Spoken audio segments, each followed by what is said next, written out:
Lizzie exclaims, "What the hell?" The price of the Blue Star Group shares has increased by 30% in one day.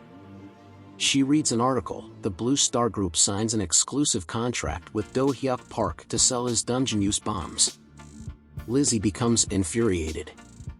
She is angry with herself, realizing that she should not have taken Dohyuk's manufacturing skills lightly, and that she should have recruited him at all costs.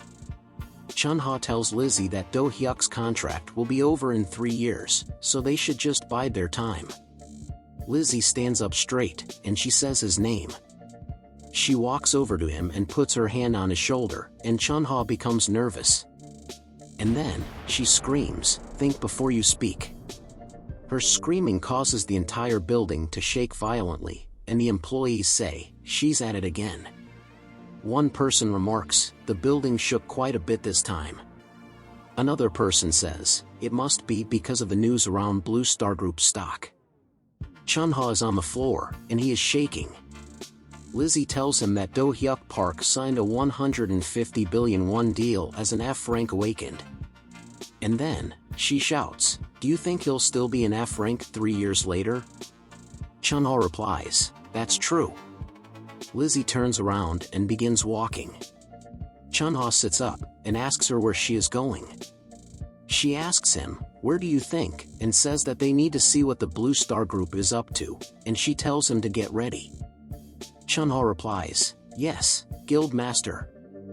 Dohyuk's new bombs have taken the Blue Star Group armory business by storm. Buyers and representatives have come from all over to get their hands on the latest and greatest offering in the industry.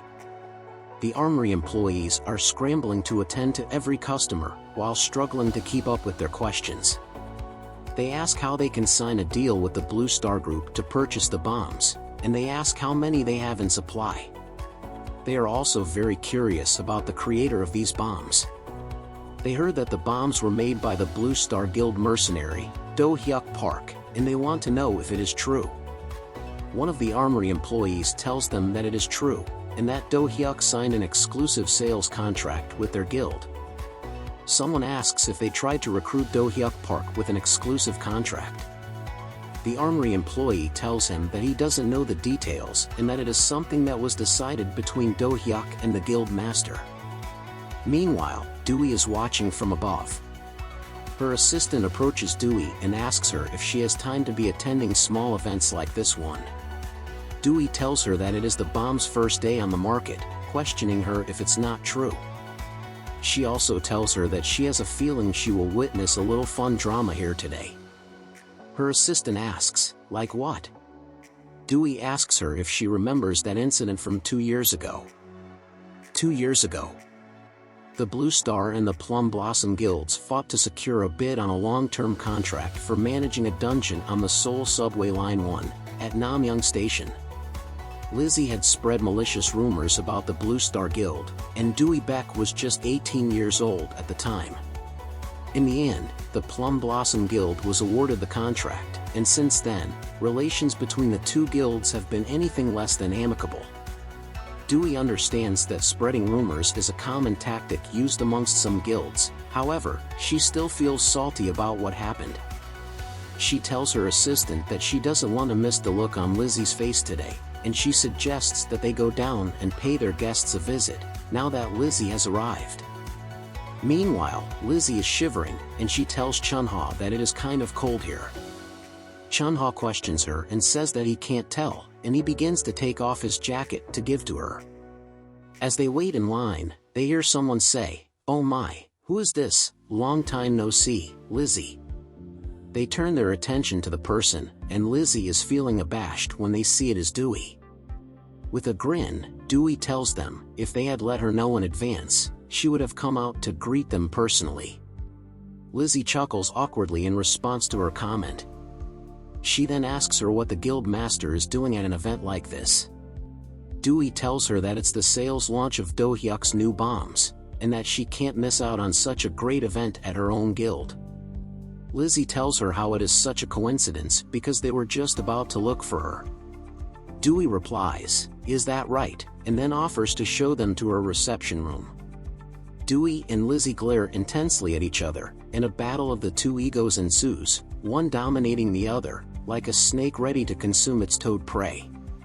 Meanwhile, somewhere in the building, Dohyuk is in a room, watching a live feed of Dewey and Lizzie. He picks up on the strong tension between the two women, and he remarks that he certainly doesn't want to be there right now. A person carrying a stack of containers enters the room, and asks Dohyuk where they can leave the new dimension stones. Dohyuk thanks the person and says that they can leave them next to him.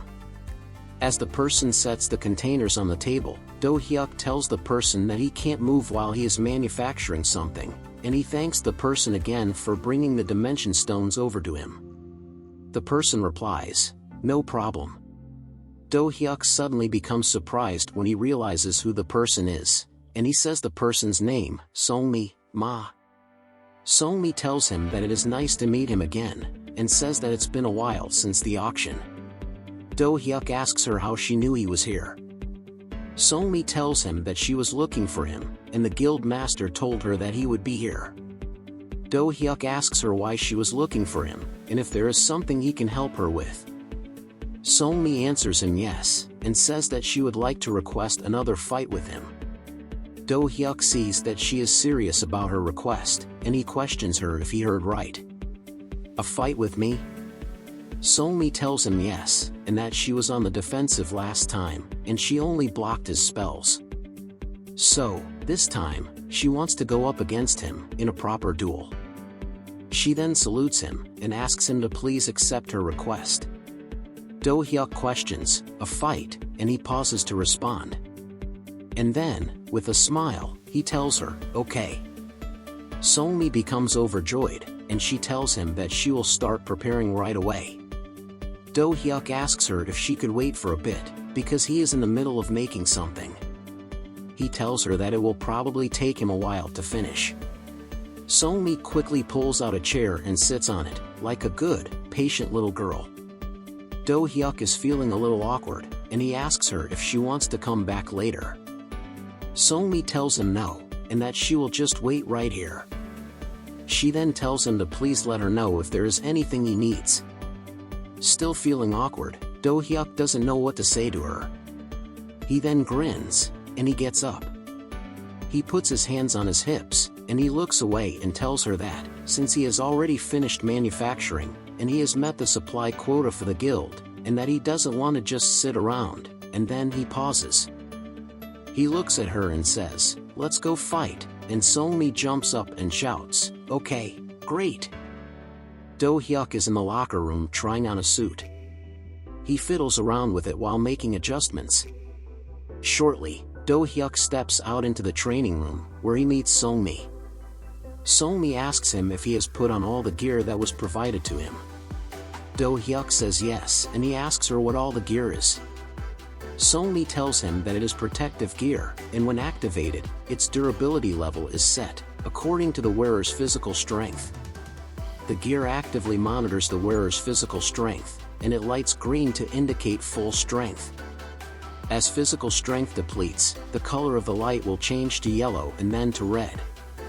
She continues to explain that this gear can block most attacks, and that the safety is triggered when the durability level falls too low, at which point, indicates that the person is dead, if it were a real battle. It also determines the end of the fight. Dohyuk is amazed to find out that the gear he is wearing costs 25 billion won, about 21 million US. Somi tells him that the guild master said it was a cheap price to pay when it comes to a guild member's safety. Dohyuk is feeling a little excited, and he tells Somi that they should both try their best in today's match, to get the most out of this gear. He then proposes that they make a bet. Somi questions him, "A bet?" Dohyuk tells her that, if he wins, she must be his personal tanker for a certain amount of time. Likewise, if she wins, he will be her personal spellcaster. Somi asks, "For how long?" Dohyuk tells her, 3 months, and that of course, the services provided would be for free. He asks her what she thinks, and tells her that it will be fun. Somi contemplates her decision, and then they hear someone remark, "That does sound interesting." They are surprised to see the guild master here. Dohyuk tells Dewey that he thought she went to talk to Lizzie. Dewey asks him if he really saw that. She tells him that thanks to his bombs, she had an entertaining time with Lizzie, and she thanks him. Somi calls out to the guild master and says to her that she is a D rank and Dohyuk is an F rank, and she asks if she should be given a handicap for the fight.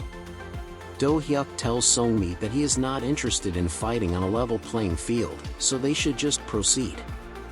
Dewey remarks, "Such confidence," and she asks Somi what she thinks. Somi tells them that she will then proceed without a disadvantage. Dewey raises her arm and signals Dohyuk and Somi to get ready and to get into position. Somi points her weapon at Dohyuk, and she tells him that she will be using her full strength this time. Dohyuk is not fazed by her fighting words, and he lets her know that he won't be holding back either, like he did at the Gangnam Daeus market.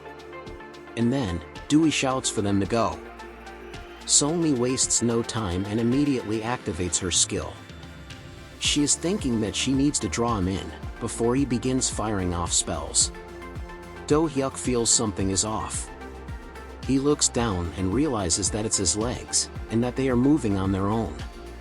He wonders if he has been attacked with the provoke skill. He anchors his foot into the floor, and he activates armor and begins running towards Somi while activating magic missile. Somi immediately activates ironclad defense. Even though she is unable to move, this skill increases her defense level by 50%, and it automates a counterattack. Dohyuk sees how she used the provoke skill to draw him in, and that she followed up with ironclad defense to raise her defenses, and at the same time, she set herself up with a chance to counterstrike. He thinks that this is a pretty textbook defense strategy. He is thinking that he can try pushing her back with firepower, but it will not produce the results he wants. Instead, he decides to fire magic missile at the walls and all around her.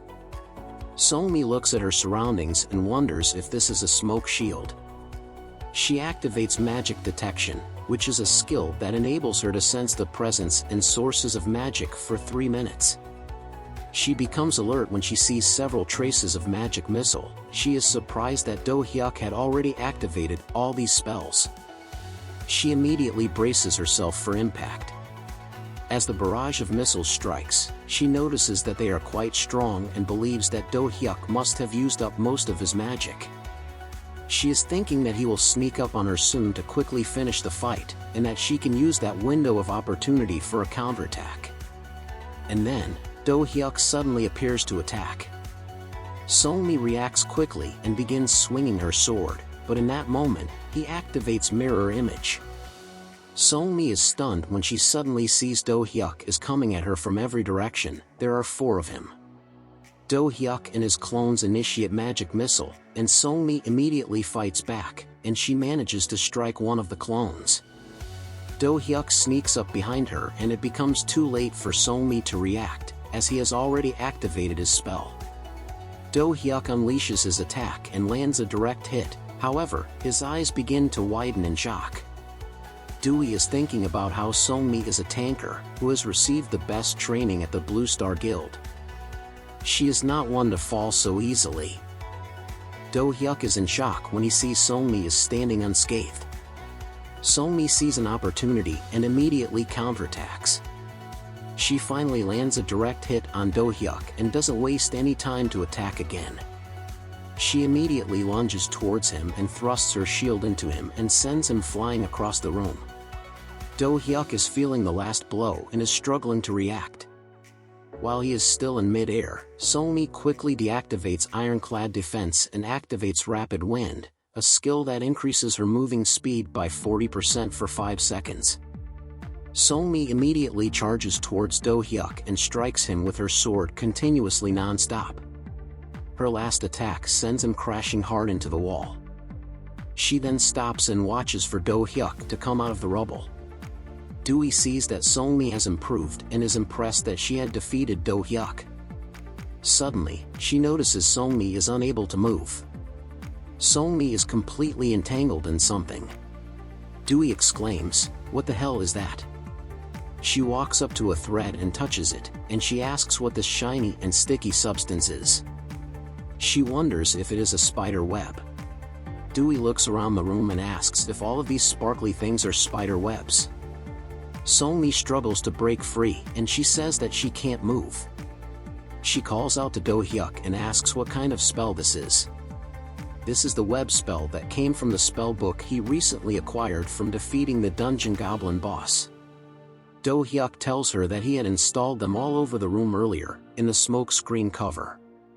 He then tells her that, even though the gear they're wearing is engineered to protect them, his spells will still be able to penetrate and cut through them. So, he didn't want to attack her with such force.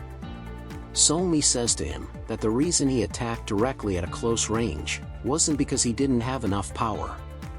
Dohyuk tells her yes, and explains that it was to provoke her to attack, so she would deactivate her ironclad defense skill. He admits to her that he found himself in a pickle because her last attack broke his armor spell. Somi is beginning to understand the current situation. She grins and tells Dohyuk that she lost this fight, and that next time, victory will be hers. Dohyuk tells her yes, and says that they should fight again soon. Somi replies, "In that case, could you get rid of these things now?" Dohyuk apologizes to her because he forgot about them. Dewey commends them for their performance, and she declares Dohyuk as the winner of this fight, which means that Somi will be his personal tanker for the next 3 months. Dewey asks him to please take good care of Somi. Dohyuk tells her, "Sure, no problem." Meanwhile, in the White Lotus Guild office, Sun Yul-min is gazing out the window as the sun sets. An assistant enters the room and informs her that the assassins have just arrived at the airport. Sun Yul asks him if their plans are kept hidden from others. The assistant replies, "Of course," and says that all transactions with the ant ghost are conducted anonymously, so they will never be able to trace it back to them. Sun Yul says, "Well done," and tells him to leave. After the assistant leaves, Sun Yul looks at a photo of Dohyuk shaking hands with Dewey Beck on her phone. And then, she says his name, Dohyuk Park. He's like a goose that lays golden eggs. How dare he go to the Blue Star Guild and not me? If I can't have him, no one else will.